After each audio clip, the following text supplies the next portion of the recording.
مساء الخير عليكم واهلا بيكم في حلقه جديده من حلقات بودكاست التمانيناتي. معكم محمد شاهين. وقبل ما نبدا هطلب منكم ما تنسوش تتابعونا ودعمونا بلايك وشير للحلقه وتشتركوا في القناه وتفعلوا زر الجرس عشان اشعارات الحلقات الجديده توصل لكم بمنتهى السهوله. قلنا الكلمتين الثابتين. ندخل بقى في الحدوته. حدوته النهارده والحلقه والاتنين الجايين هم شويه حواديت جمعتهم من كذا رساله، وكلهم حواديت عن مغامراتنا كشباب تمانيناتية أثناء الدراسة سواء في المدرسة أو في الكلية. فممكن الحلقة يكون فيها حدوتة واحدة، حدوتين، تلاتة، يعني حسب طول الحلقة. بس لازم أقول إن أنا لاحظت إننا كنا مشاغبين جدا. بسم الله ما شاء الله علينا، يعني حاجة تفرح. فالحواديت دي أنا هقراها على لسان صحابها، وهيبان إن أنا اللي بحكي عن نفسي. بس أنا ما كنتش مشاغب كده. أنا كنت مشاغب، آه، بس مش كده. وطبعا هعلق في النص على اللي مش هقدر أسكت عليه يعني. تمام. فنبدأ أول حدوتة اللي صاحبها بيقول: كنت في إعدادي وثانوي مغرم بالباسكت، وكنت في فريق الفصل وفريق المدرسة، وما كنتش بحضر حصص خالص. يخلص الطابور من هنا اخد شنطتي اللي ما فيهاش اصلا غير كرة الباسكت، وافضل في الملعب في كل حصص الالعاب المتتالية الاولى والتانية والتالتة لحد الفسحة. العب في الفسحة برضو، ولما كله يطلع على فصله افضل انا في الملعب لحد اخر اليوم، الحصة الرابعة والخامسة والستة لغاية لما ايه، نروح. اما بقى في الايام اللي ببقى عايز ازوخ فيها، مش عايز اكمل اليوم كله يعني، مع الكوره في الشنطه بحط تيشيرت. ولما احب اطلع من المدرسه ادخل الحمام، اغير هدومي واطلع من باب الاداره زي الباشا. ولو حد على البوابه كلمني بقول له والله انا كنت داخل اشوف ايام الغياب، ولا اودي شهاده مرضي، ولا اي حاجه، المهم ان انا لابس زي مخالف. فازاي حضرتك كنت هكمل اليوم كله وانا لابس زي مخالف كده؟ ما كانوش هيدخلوني. فيقول لي ايه اللي واقف على البوابه؟ مدرس بقى، شرطه مدرسيه، ايا كان، يقول لي اتفضل خلاص.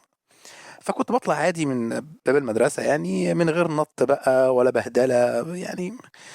خطه في منتهى الذكاء يعني. طيب، في يوم من الايام وانا في ثالثه ثانوي، تقريبا في ثالث او رابع اسبوع من الدراسه، كنت بلعب في الحصه الاولى كالمعتاد مع فصل مش فصلي. بس كنت لابس لبس المدرسه التقليدي، القميص اللبني والجينز الازرق.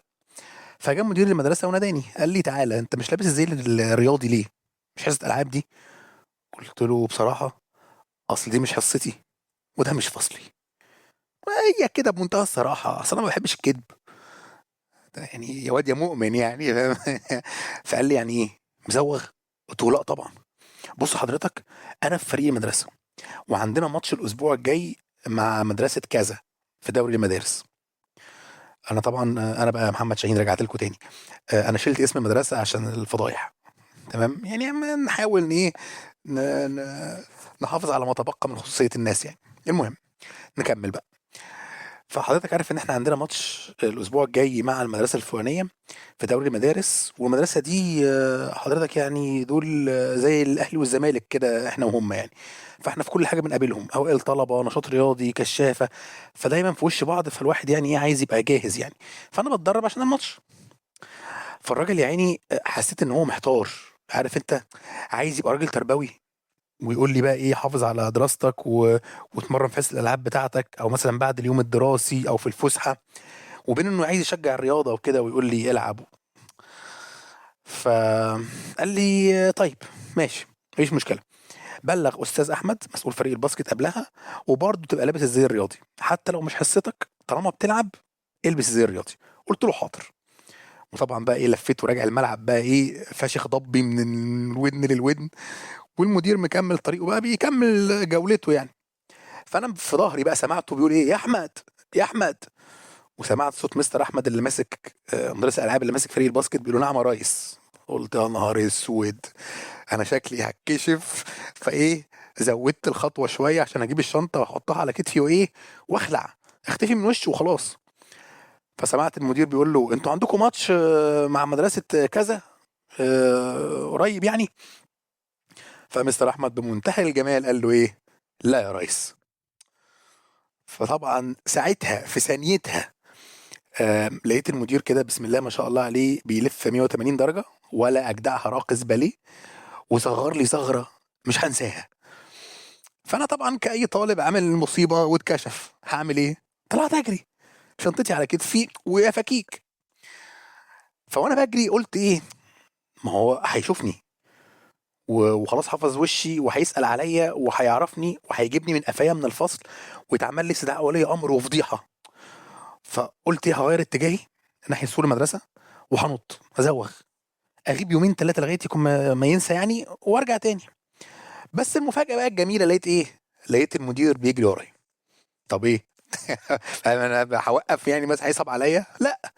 فطبعا انا طويل وشاب، اشب منه يعني، فاكيد انا اسرع، بس هو ما شاء الله عليه كان صحه، فالمسافه بينا ثابته، ما بتقلش ولا بتزيد، يعني المفروض انها تزيد لما انا اجري اسرع، لا هو ما شاء الله يعني.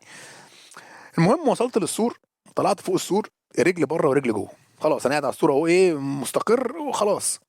فهو وقف عند السور كده ونزل يا عيني على ركبه كده كانه بيركع وبينهج وبياخد نفسه كان هيتقطع يا عيني بقى من الجري ورايا، وبيقول لي لو راجل انزل هنا كلمني. قلت له لو حضرتك راجل انت حصلني، وقمت ناطط. آه يعني تاني يوم على طول رحت سحبت الملف وحولت منازل. آه تعليق صغنن بقى من التمريناتي، انا كان نفسي اقول للشباب ما ينفعش كده وما تعملوش الكلام دوت والاحترام ومش عارف ايه والكلام ده، بس كل ما بفتكر اللي بيحصل في التعليم عندنا من حيث جودة التعليم، جودة التربية، تربية الجيل الحالي اصلا، فقلت ملوش لازمة، هم قايمين بالواجب وزيادة، ده هم اللي ينصحونا يعني. المهم نرجع لصاحبنا تاني.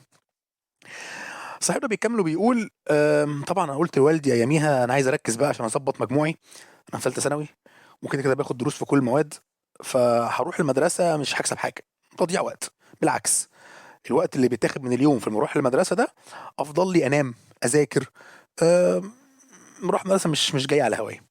قال لي اعمل اللي تعمله، انا مالي، انا ليه النتيجه في الاخر. والموضوع عدى بسلام والدنيا فل، وسحبت الملف ودخلت امتحانات واتخرجت ودخلت كليه واتخرجت واشتغلت هل بقى الموضوع خلاص على كده؟ لا، الموضوع لازم يكون فيه ايه، هوب دبل كيك كده يعني.